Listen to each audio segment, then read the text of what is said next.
Hey guys, what's going on? Welcome back for another video. My name is Hunter. If you are new here, welcome to the channel where we talk about all things crypto, stocks, tech, and finance, and more importantly, how to make money.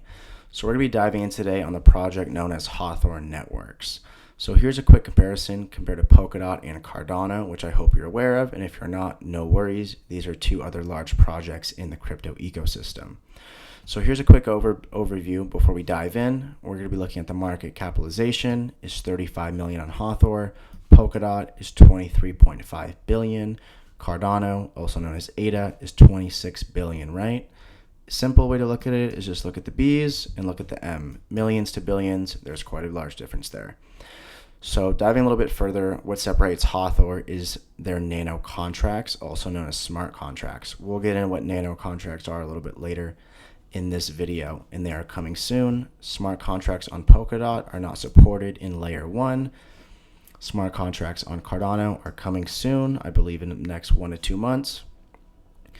Hathor's native tokens are live on the network. Polkadots are coming soon. Cardano's are coming soon. Side DAGs, side chains, we'll get into that, is coming soon. Polkadot's parachains, which I'm very excited about, are coming soon, and Cardano's are coming soon as well. Looking at their transactions per second, Hathor is 200. They're also working on upgrading that throughout this whole year. Polkadot's TPS, or transactions per second, is sitting at 1,000. Cardano is sitting at 250. And this is where it gets very interesting, are the transactions fees, and none of us like that, especially as you know if you've used Ethereum or paid gas whatsoever.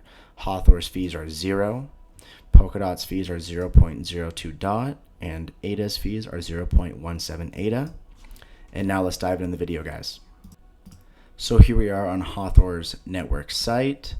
They are a scalable and easy to use blockchain for digital assets. So before we dive in further, just something to think about is it's all about the user accessibility and the user interface, right? And how easy it is for the user to start becoming a user on a certain network. So the reason a lot of people are excited about Hathor is its ease of use, right? Think about Steve Jobs. If you've seen any videos of him speak, he works with the consumer and then to the technology, not with the technology and how you're going to market to the consumer. It's all about how easy and accessible the technology is to the consumer and how they can use it, right? So the way that Hathor separates themselves is they have high scalability with those 200 plus transactions, with no central coordinator or master nodes, and the biggest proposition is how easy it is to use. It is a scalable blockchain in which any 13-year-old can create their own token for fun. You don't need to know about gas, which are transaction fees, Solidity, which is Ethereum's programming language, or the token type, which is the ERC20 Ethereum token paraphernalia. So that is a huge proposition by Hathor and why so many people are excited about this project. And it does get better. So they have no fees. You don't have to pay anything when sending or receiving tokens on the Hathor native network. They have a built-in atomic swap. Different tokens can be reliably exchanged on the same network. That is huge and something a lot of projects are struggling with. Hathor also is providing nano contracts. So right here, as you see, nano contracts are an easier and safer implementation of smart contracts which connects real-world data, also known as oracles. So now we're going to be looking at Hathor on CoinMarketCap.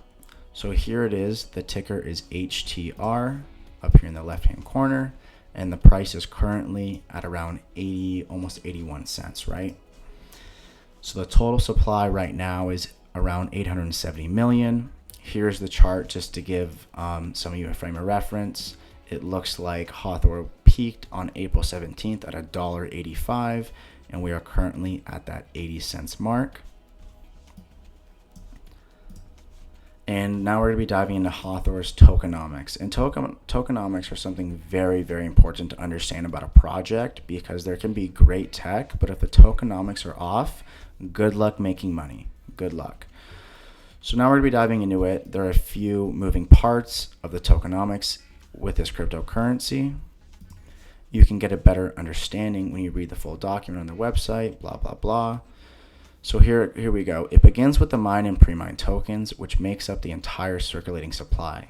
So 6% of Hathor's tokens are held by the Hathor team in an endorsed event. The other 94% will be released over time according to a 4-year schedule.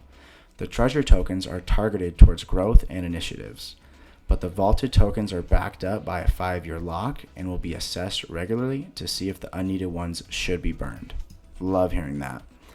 As for the circulating supply schedule of the Hathor coins, it is promising inflation rates going above 100% in 2021, although it will reduce drastically and reach about 1.11% by 2025.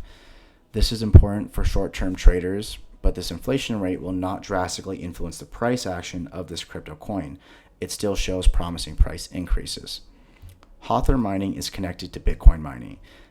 This is aimed towards benefiting from the existing Bitcoin infrastructure and security of other projects. So now we're going to be looking at who is behind Hathor, right? So it's always good to look at the main team, the fundamentals, and who's backing this project, as you want to make sure you're behind someone that knows what they're doing. So Hathor originated from novel architecture solution proposed by Marcelo Bragliato in his PhD thesis at FGV, a Brazilian university and think tank. Bragliato previously ran Vialink Informatica, an internet service company that provided network solutions for a variety of corporation applications. The Hathor project has strong academia. Most of its project leads graduated from or worked at FGV or the IEM, an engineering institute run by the Brazilian military. That's pretty cool. I didn't know that. The project team also includes Eric Nichols, a Stanford graduate with experience at Google and Microsoft and other advisors from the Brazilian crypto industry. So basically, another huge proposition by Hathor Labs is the architecture, right? So right now, most of us know blockchain is basically the software and power behind cryptocurrencies. So right now, Hathor's proposition is using DAG technology, and we're going to dive into how those two differentiate and basically which one's better and which one has more upside. So the structure of a blockchain is a distributed ledger or database replicated all over the nodes in the network. This distributed ledger is formed of a linear chain of blocks of transactions in an uninterruptible chronological order. Transactions are bundled into blocks of transactions to be validated. That's why it's called a blockchain. Validated blocks are added to a chain previously validated blocks. By comparison, a DAG is a network of individual transactions linked to multiple other transactions. There are no blocks of transactions in DAG networks. If blockchain is a linked list, a DAG is a tree branching out from one transaction to another, and so on. So that's what's super neat too, is basically they're bringing new infrastructure and basically modeling to the cryptocurrency space. And all this is going to do is drive competition amongst all projects. So here we are with a consensus. In blockchain, consensus is achieved by validating transactions by block.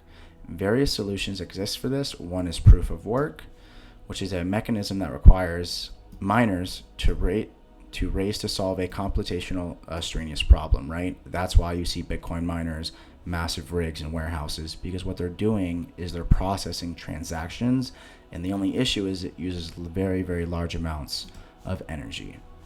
So right here in DAG, individual transactions provide validation for one another. Network users are both miners and validators, which is pretty neat.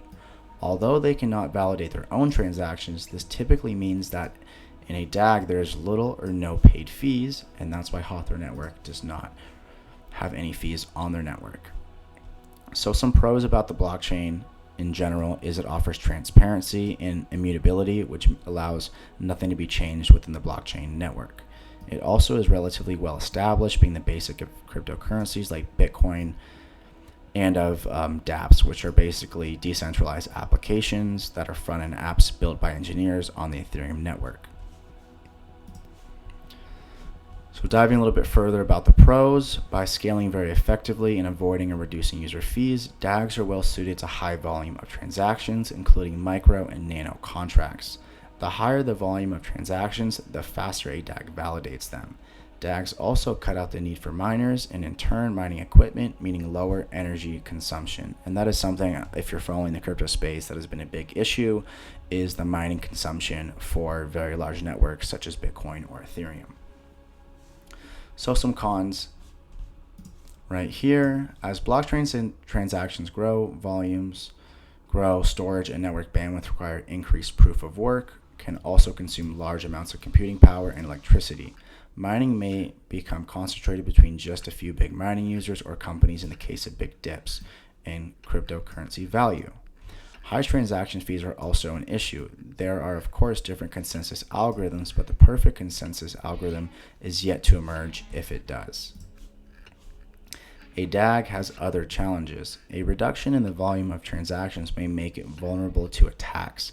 To mitigate against this risk, DAG projects have so far included centralized features such as central pro coordinators, pre-selected validators, or witness nodes, or completely private network systems. DAGs have not been able to sustain pure decentralization yet. So diving a little bit further in the article, what's best? Start with your business requirements, compare possible solutions, and see what best fits your needs. And here we are with the tokenomics. If you want to check out the tokenomics, I'm going to link the Hathor website directly in the description below. Here's the circulating supply, block time, reward halvings. And what's also nice too is Hathor gives you a lot of information on what they have going on. You can see their circulating supply and charts, year-to-year inflation rates, pre-mine token allocations, pre-mine token release schedule, and much more. And we're going to be looking at some more competitive advantages about the Hathor network. So source code is created from scratch in Python by a team of highly skilled developers, some of whom have been researching cryptocurrencies since 2011, which is very, very impressive. There's no fees and fast transactions. Mint tokens yourself easily and cheap. Highly scalable with no central coordinator or any single point of failure. Proof of work mining rewards economically incentivizes the network forever with a perpetual and low emission of native HTR tokens. Merged mining with Bitcoin and Litecoin. And we also have custom tokens to create your own digital token with customized specifications on the Hathor network with only a few clicks. Nano contracts, which we touched on, are a more secure and straight to the point vision for embedded smart contracting capabilities. And right here, here's something to look at as well, is most competitors of digital platforms such as Ethereum and Polkadot try to do a fork of the source code with the purpose of improving upon previous versions. However, Hathor's code is created from scratch by a high-level team that has an academic knowledge and PhDs to back it up. By the way, Hathor's competition is sitting at incredibly high market caps in comparison, which we touched on in the beginning of this video. So here's a great website I just want to share with you guys as we wrap this up. It's called Market Cap Of. Feel free to go on there. It's free. It's a great source. So you can type in any crypto or project and compare the value and market caps of two coins. So for example, here we are with HTR, and let's just compare it to Zilliqa, which is another project that uses unique structure and network within their native code, which they use sharding, which is similar to DAG as well. So right here, the market cap of Hathor is sitting at 160 million. Zilliqa is almost 1.3 billion. So basically, if Hathor ends up gaining a market cap of, let's just say, 1.3 million, you can see Hathor price per native token at around $6, which is a 690% increase in the total value of the project. I hope you guys found this useful. Please leave any questions, comments, or whatnot in the down below in the video. I look forward to making more, and let me know your thoughts on Hathor. And just letting you guys know, I do personally hold my own little bag of HTR as well. There's a lot of hype around the project as well, and it's always good to be a part of a great community in the crypto space. Thanks again for watching. Have a great rest of your day, guys.